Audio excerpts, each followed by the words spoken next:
This is this is Donnie Masseng, who is a composer, singer, musician, and he wrote this as part of the Hebrew College Psalm Season project, and it was written last June in LA, and he refers to it in his introduction. While there were the demonstrations and riots and the post George Floyd explosion of energy. So it's interesting how he approaches Psalm 23 in that moment. We wanted to present Psalm 23 for you. Adonai ro'i lo echsar, my Lord is my shepherd. I need nothing. I want for nothing. And as we were recording this, outside of my window, I don't mean metaphorically, I mean physically, outside of my window, my city is burning. Outside of my window, there are SWAT teams. This psalm is not meant for funerals. This psalm was meant for moments of strife in a human life, for moments of crisis, for moments where a human being is afraid, and where do they turn to? And so I hope with all my heart and all my soul that this offering brings you a measure of peace and a measure of calm in these awful, terrible, tumultuous days. Bless you.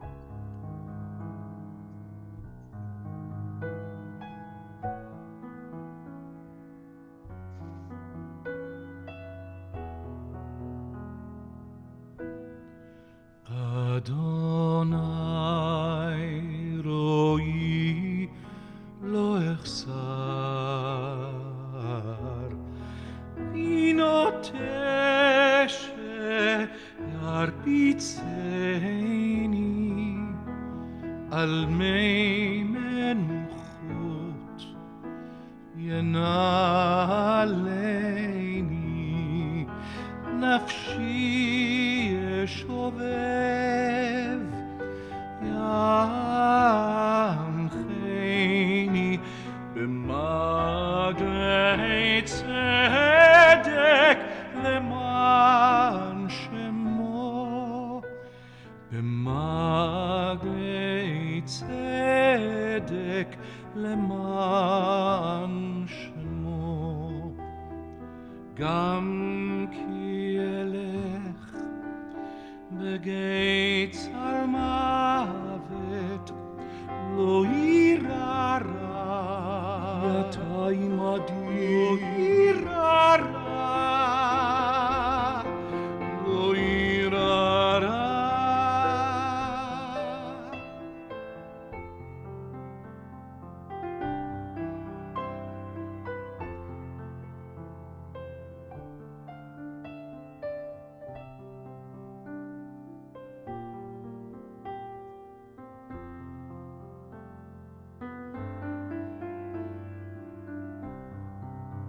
שבטך ומשענתך המה המה המה ינחמני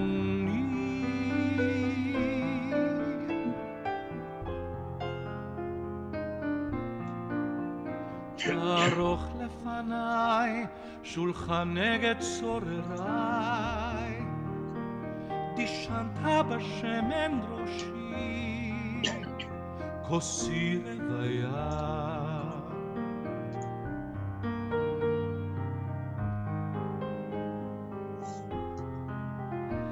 אך טוב החסד ירדפוני כל ימי חיי ושבתי בבית אדוני לאורך ימים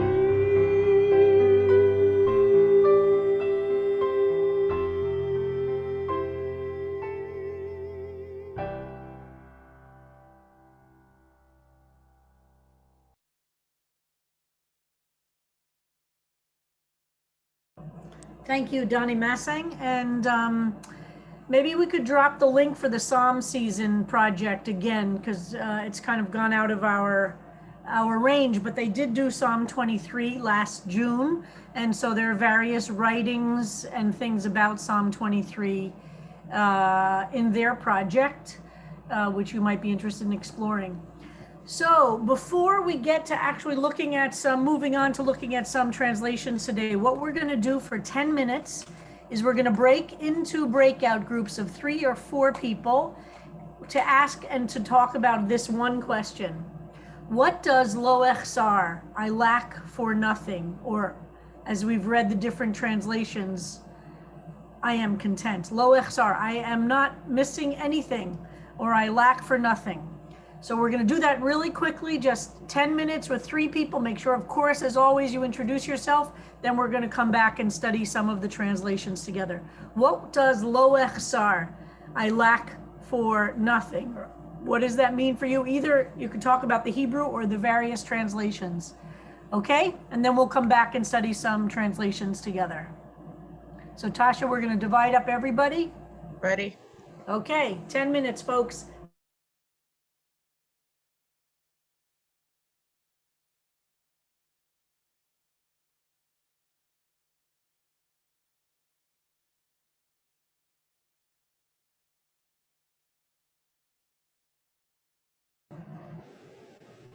Welcome back. So very quickly, before we turn to some text study, quick responses from some of your groups. How was this exercise? Joan Friedman? Okay. Well, Stephen and I were talking really about how the very beginning and the very end of the psalm are tied together, so that the not lacking is I have enough for right now, and things have gone well in the past, and so I'm going to trust that it'll go well in the future. And when my father died six years ago, and my parents had the storybook, married for 72 years, and it was the biggest loss of my mother's life. And she just kept saying, my life has been so good so far. I'm just going to trust that it's going to work out. Wow. All right. So Simon, I think, has just been tasked with reporting back for a group. Okay. A whole bunch of things. One person said, this means that I lack for nothing means I have the tools to deal with things. Aura had a beautiful idea, which I'm going to maybe say right, that if you have perfection and this is perfect, you take away from perfect and you still have perfect. And for me, it was really a sense of completion, a spiritual sense of completion. So those were some of the key ideas we had. Beautiful, thank you. Randy Axelrod? We managed to get Rabbi Moskowitz and the Rolling Stones in one sentence, which is, we were talking about the difference between lacking for nothing and actually being content. And, the Stones song, you can't always get what you want, but you can get what you need. And Rabbi Moskowitz, one of his teachings from the Ethics of the Fathers is, I believe, was that, the person that's happy is the person that's happy with what he has. So being content goes that extra step. The God or the universe may give us everything we need, but then we have to do the work and put something out there to make us content and to contribute. Beautiful. Thank you, Randy. Sarah Siegel? Yeah, we, excuse me, Annika and Judith, Frank and I spoke together, and I agree with Scott Holloway. It's really lovely to have a question we get to linger on. Excuse me, we lacked for nothing because Judith gets to lie around reading on Shabbat in a different, more country-ish environment than her usual New York City spot, and it's just a lovely thing. And Annika kindly answered my point about being lucky to have children still, both of them, Phoebe and Edie, feline children, because you may hear her, you have heard her in class. Phoebe has dementia. So anyway, but I lack for nothing because she's still walking around this catio right now, this enclosed porch. And then Annika just had a beautiful series of things to say that ended with, I love this woman energy, which I really do too. And all genders of energy now that we're back in the regular room. Thank you. Paul Zalkin? So of the four of us who were in the room together, three of us have gone through things in life that the rest of the world would recognize as horrible, whether it's the death of a spouse or having cancer or losing a limb. And we have learned from that as we've gotten on in life to be grateful for the things that we have. But we also discussed the fact that for many of us, including people in the room, we go through periods of life where we want more. And this wanting more blocks being grateful and recognizing that L'orech Yamim, it does. Thank you. Beautiful. Very powerful. Jeremy Lawrence? Hi, I was with Sarah Still and Deborah Rosen, and I started the conversation saying, how can you be in the valley of the shadow of death and lack for nothing? And Sarah and Deborah, I can't remember which, but they both pointed out that the word gam, which is translated in any number of different ways, meaning not necessarily that the psalmist is in the valley of the shadow of death, but even if the psalmist is in the valley of the shadow of death, they will fear no evil, which sort of debates my point, which was, if you're in the valley of the shadow of death, how can you lack for nothing? Good. Excellent. Wonderful point. Donna Gray? So our conversation was very much like the one Randy and Saul mentioned, but added to that, it's something about wanting for nothing as surrendering to God's will. But then the question is, how do you always know what God's will is? Wow. Darina? We're getting to some really profound places. Wonderful. Darina? We somehow had a very complex conversation that went in different directions in a very short time. But what stood out for me, although it may not be, I don't know if it's related to that, was that need for safety, security, comfort that we seem to lack so badly. And how we are trying to find it, studying the Psalms with different success in different ways. If we don't have the faith, somehow the process of studying gives us some sense of fulfillment and comfort. Thank you. Lisa Brown? Thank you. Beautiful. So it seems to point out that perhaps, you lack nothing. I mean, I think along the lines of what Saul was saying, we lack nothing physically, but what we do lack is calmness. That's where we're being led, and that's what we're being given on. So it sets up this sort of juxtaposition between need and comfort or calmness. Beautiful. Thank you. Michael Goldstein? Thank you. We began by linking "I lack for nothing" with the previous phrase, "Adonai, my shepherd," because Adonai is my shepherd, I lack for nothing. That seems pretty clear. And we agreed on that, Linda and Harold and I. And then we got into a discussion about the word shepherd. And is David the shepherd? Is Adonai the shepherd? And we had a long discussion about that, and we didn't come to a conclusion.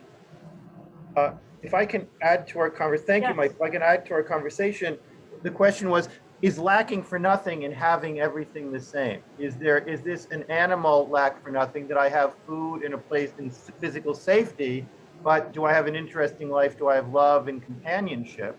And I just realized that one of the morning blessings is She'asali kol zorki, praising God for giving me all that I need. And how those two, that phrase in Sukkot Zimra and in the Psalm may be related to one another. And it brings up that whole image, right, of the Maslow hierarchy of needs. Yes. What does lo echsar mean? Exactly what you said. Is it the basic? And I think I don't remember who quoted the Pirkei Avot saying is very apt, right? It says, who is the content one? Hasameach bechelko, the person who is happy with the portion that they have, which means the whole thing. If you feel contentment with what you have, you're going to be a happy person. And contentment is, that's a very profound part of Pirkei Avot. Right. All right, a couple more, yep. Epimetric, please.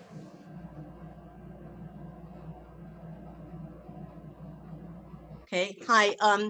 I was with Lori and Hazan Naomi, and we were talking in terms, like Lori began first by saying that when she stays within herself, she can feel the being content, and if she goes away, goes somewhere else, then she might lose that contact. But she also well, I don't know, it doesn't matter who said what, but well, Naomi said about, her phrase was, I am content with my content. And that was very, very interesting. I thought that was a really put thing in order. Nice. And we were also discussing, it's like, again, you lack for nothing when, I guess, physically, like you were talking about, a roof over your head and food and all the basic necessities, and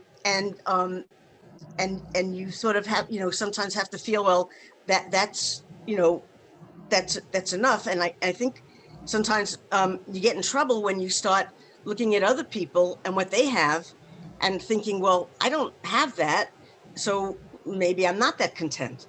But the key thing, I think, is being mindful of who you are and where you are.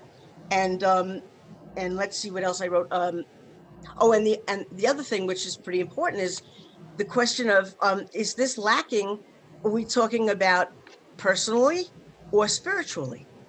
And that makes a very big difference in what we need and what we want.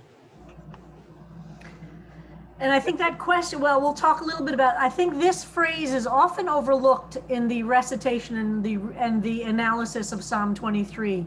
And the much more famous verses of the Valley of the Shadow of Death is often the focus. But I think this is a pretty key question. Religiously, personally, what does lo echsar mean? And is that an aspirational thing? And does it mean, what about somebody who is in poverty? Can they say that? And let me tell you something, a lot of religious people have said this psalm in the middle of very terrible circumstances and been able to reach a place of lo echsar, even with some very concrete things lacking. And that's a really interesting challenge. Betsy, sorry, I didn't see your hand was up too, and then we'll. So I spoke with Peter Ruthie and Sue Rosansky, and I think a lot of what we talked about was very similar. I think one of the pieces is that to me, listening to all of this as well as our group, is the whole question of how at different ages and stages of life we look into this. And we spoke about this sense of what is enough and what does it mean to be content, and separating the spiritual and the physical.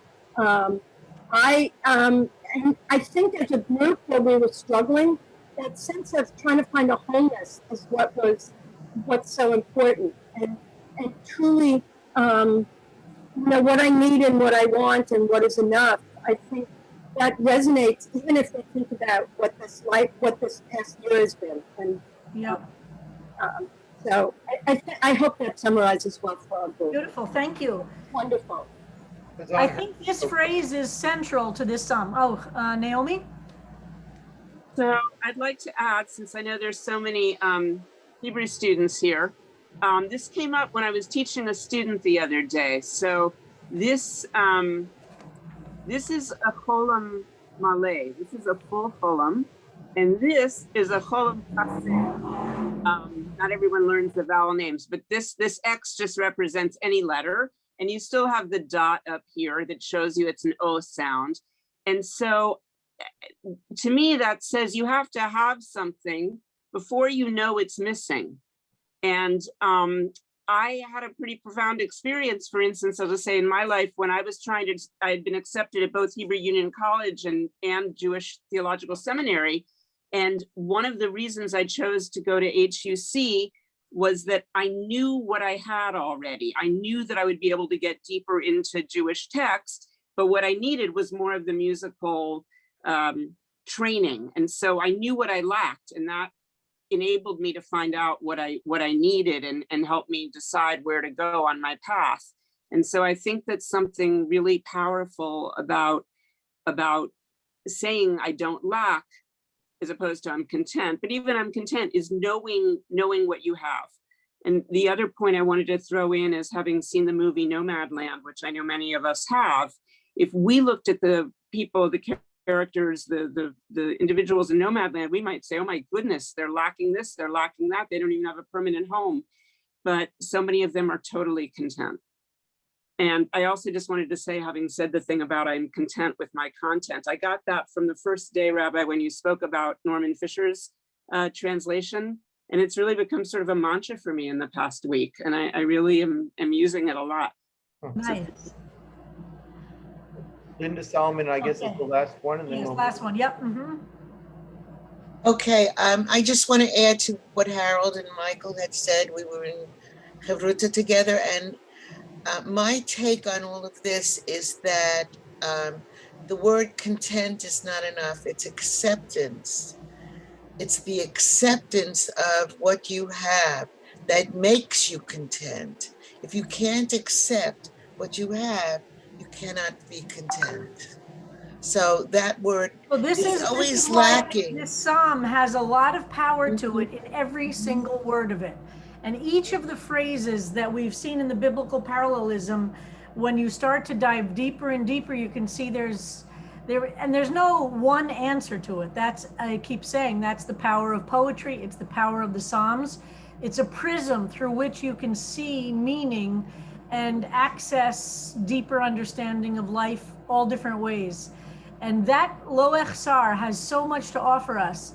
And yes, it's not, all of the things that you've said are true. That's the prism. Is it physical needs? Is it spiritual needs? Where does being content? A friend of mine who does a lot of political work on class issues said that one of the diseases of human beings is that wherever we are on the ladder, we always look up and see who has more of whatever it is. We rarely take the time to look down and realize how much more we have than others in all different categories. And that's kind of a human disease that we're aware, and we rarely pause. And it sometimes, I think, takes a religious consciousness to help us really understand where we are in the world, and to express gratitude for whatever it is. And the ability to express gratitude is so close to this issue of, and that's what this psalm is partly about. To be able to say, Yud He Vav He is with me, is the one who is helping me, is protecting me, guiding me, and Lo Echsar is an expression of gratitude. I'm grateful that I don't lack for anything. When I look around the world, I see the many blessings I have, as opposed to focusing on the curses. I can get in touch with the Lo Echsar. That doesn't mean life is perfect. It doesn't mean life is without struggle. It doesn't mean life is without hardship or pain or suffering. It's a different level. This is a really different level. Lisa Brown, I see your hand is up. I was just going to add, along with physical possessions, John Coltrane and Sonny Rollins, who were two of the greatest saxophone players ever, were both famously discontented with their playing. There was always a striving for them to be better. So I mean, it functions on a very creative level as well, sort of discontent. So it just opens up this whole other avenue. Hold on. So you're saying that you think that discontent has a place in the world?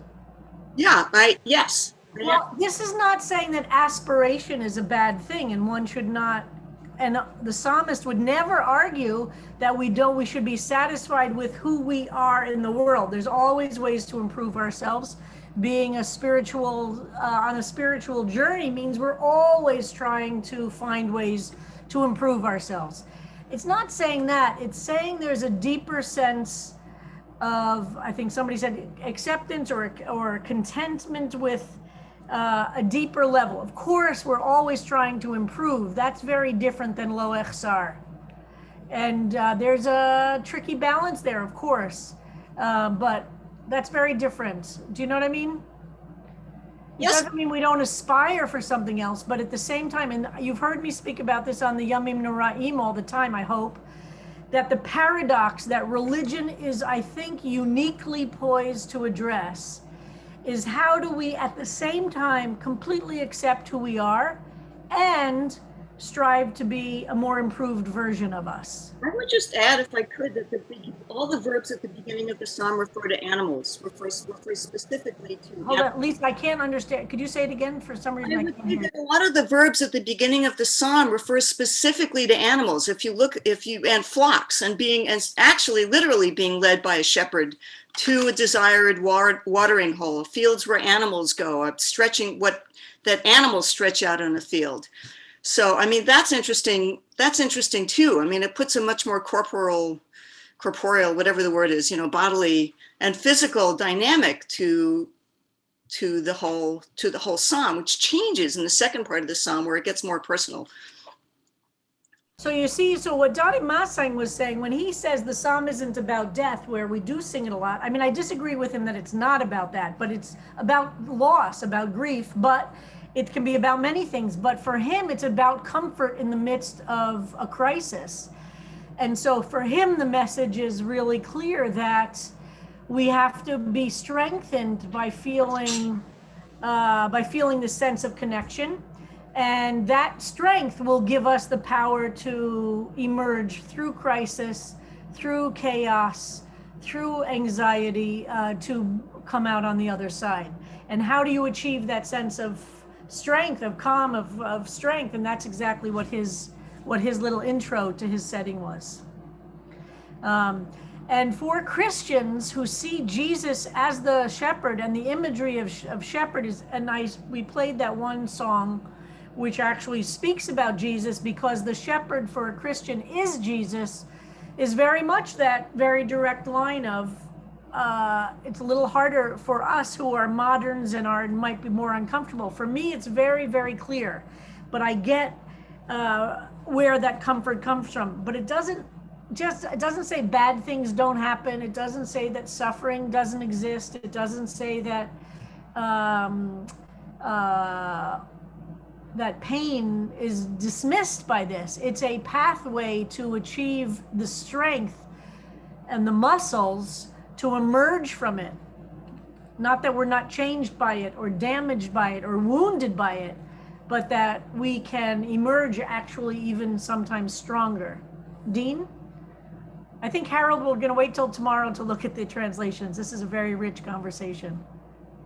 Dean, I can't hear you. All right, yeah. One is that the first line is, "The Lord is my shepherd," goes directly before this. So it's about, the author to me is established, they are firmly in relationship. And so I just wanted to bring that up, that religious, if you will, relationship allows for this profound contentment. And when I compare that to the highest values of a secular society of, Amazon in competition with Tesla, and now that they have everything in the world, he's got to get to the moon. It's insatiable, it seems Yep. to me. And I think, for me, religion holds me in this envelope. This community, you as my rabbi, it holds me in an envelope of both responsibility, but brings profound contentment. Mm-hmm. I'm not alone, even if I face disease. Yeah. Thank you, Dean. Yeah, so maybe what we could do is just look, Harold, at the first line. Let's see the different translations of Lo Echsar to close out today's study, and then we'll continue tomorrow looking at translations. So Harold did this beautiful synoptic translations, taking all the different settings. So let's look at that and see how the different translations that we've been studying and some that we haven't seen use this. Look at the Lo Echsar particularly. So alter, I shall not want. And somebody asked about echsar being in the future. As I've said, it's actually the imperfect tense, not the future tense. And because biblical Hebrew doesn't function in future, past, and present, but perfect and imperfect. And imperfect means it's ongoing. It hasn't been completed. So it has a sense of, it can include the future, but it also includes the present. It's an ongoing act. So Yud He Vav He Roi is my shepherd, or my shepherd, as we could see, it's different ways of translating that. Lo Echsar, I shall not want, which is why the various translations are not in a clear tense. It's ongoing. So Richard Levy and alter, going for as close as they can to the Hebrew, I shall not want, or I lack for nothing. So both including a little bit of the negative lo there, but in a little different way. CBST Sidor, which Ayelet and I think did this, I can't remember. I shall not want. Sidor Lev Shalem, which is the conservative movement Sidor, I shall not want. I lack nothing. Oh, this doesn't have the Fisher one. That's the one that does, I read the Fisher. Right, well, I didn't include the ones where it wasn't clear exactly which verse went where. Okay, but I just want to say, so we remember, and people have referred, you are my shepherd, I am content. So that's quite the change. King James, Lord is my shepherd, I shall not want. My mother is my shepherd, and I lack nothing. And then Pamela Greenberg, God is my shepherd, there is nothing I lack. So I really will carry many of the things that you've contributed today to my looking at this psalm. Harriet, what did you say about shall? I just lost your. Yeah, I was just saying that I know. Ruth, sorry, Ruth. Yeah, it's Ruth. Yeah, I saw the Harriet. Yeah, I'm using Harriet's computer, so it confuses everybody. Anyway, I was just saying that it's my experience that in law we use the word shall, but we use that in place of will. So it's not a present tense as much as a future tense. People don't know how to deal with this, imperfect tense. And when they're translating, so, they're kind of covering up the fact that they're using future tense by using this antiquated word. Uh-huh. Anyway. Yeah, so how does shall get used legally then? When you want to say will, you say, you shall do this. It's a must. First of all, it means must. You must do this, but it's in agreements or in statutes, it's a must, but it's really talking about the future. Yeah, because English definitely has future, past, and present, right? So it's okay. A few last comments, and then we'll continue tomorrow. Betsy. I just wonder, is there a difference when we say I lack for nothing as opposed to I lack nothing? Interesting question. I don't know. What do you think?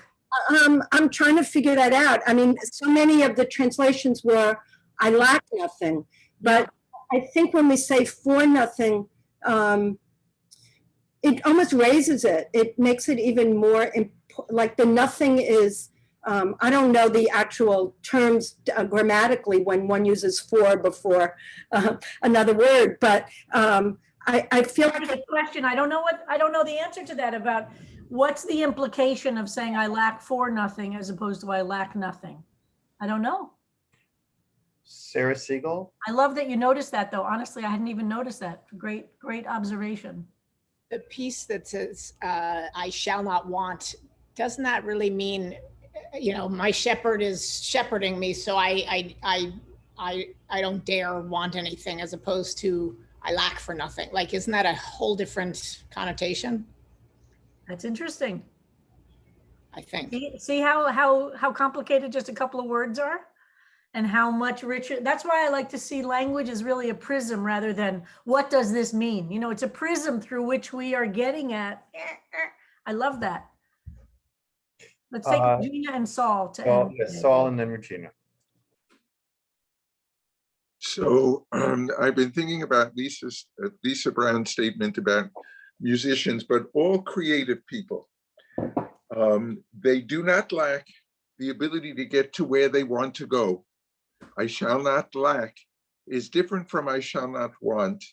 The rabbis discussed, Rabbi Kleinbaum and a lot of people in this room know the difference between the Yetzer Hara and the Yetzer HaTov. And without the Yetzer Hara, the evil influence, we would have no creativity.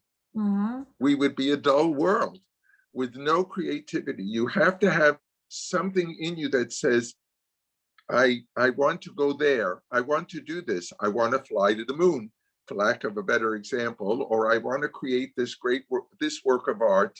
And you do not lack the ability to do it.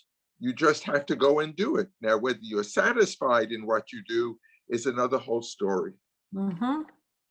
Excellent. Thank you, Saul. Regina? Yes, I think that, in a long life, we're on every side of this command. We're from day to day. And I think that really kind of strengthens the notion that this really is a psalm about looking back, and it's approaching the end and coming to a conclusion. It's a very sort of grown-up place to be, and I think so.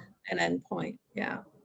I think so. I think this is not something a teenager could say or could relate to so easily. I think those of us who are at the different stage can look at it with a different, but they're very interesting. Thank you, Regina. Well, thank you all for the study today. You're really leaving me with some very interesting things to think about, and I hope it was creative for all of you. And so I don't think we have anything planned for tonight. Nothing planned for tonight? No, we're off. Well, I have something, the Sunni and Shiite Muslims getting together at the ICN. Oh, yeah, I saw that. That looks very interesting. And then there is something at 1 o'clock, which I sent around and a number of people registered for, which is it's about biblical translation. Oh, that looks great. Unfortunately, I have something. That is, hold on, today it is. And also tomorrow there's a webinar for those of you who want to know more about the Israeli elections that Noah Satat and Rick Jacobs and Anat Hoffman is doing a free, and I can promise you they know a lot more than I do.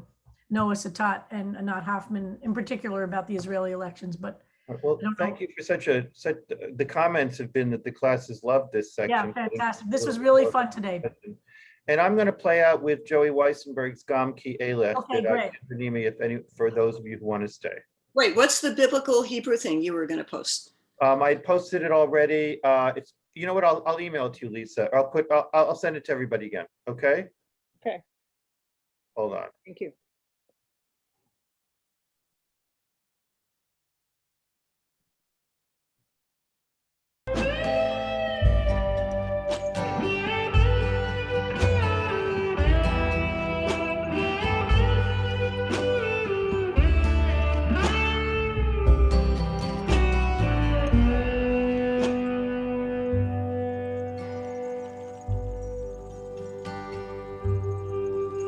Gam ki elech b'gates ha'mavet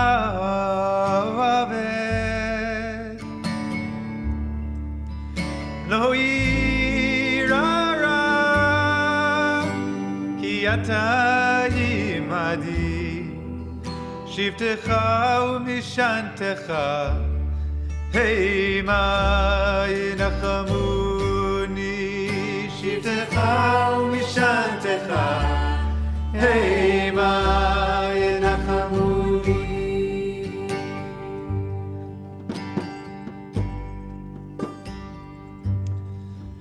תערוך לפניי שולחן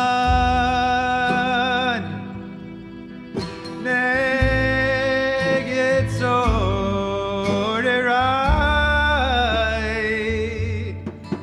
תשעת בשמן ראשי, כוסי רוויה, רוויה.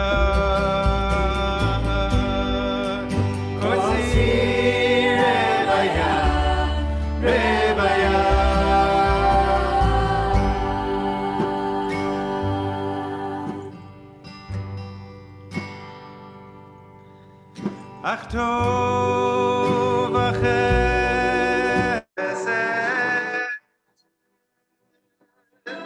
ירדפוני כל ימי חיי,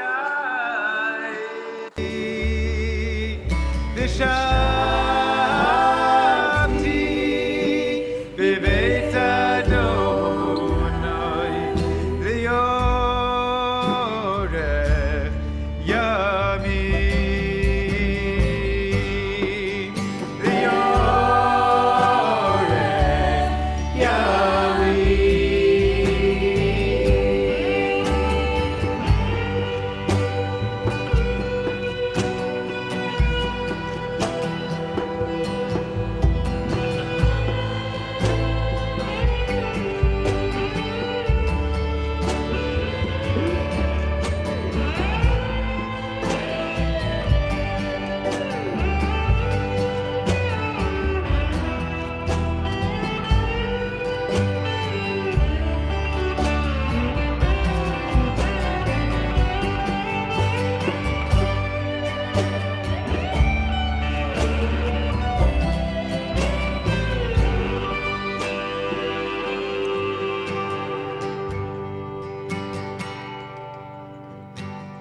גם כי אלה בגיא המוות לא יירא רע, כי אתה עמדי, שבטך ומשענתך, המה ינחמוני, שבטך ומשענתך, המה ינחמוני. לה לה לה,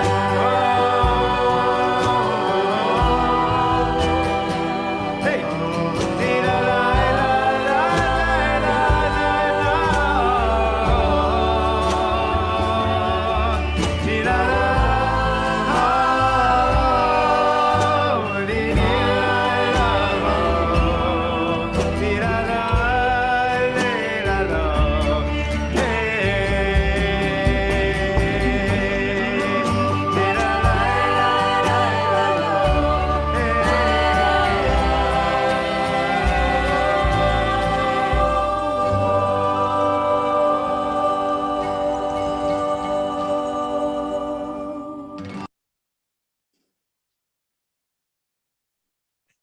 Thank you all.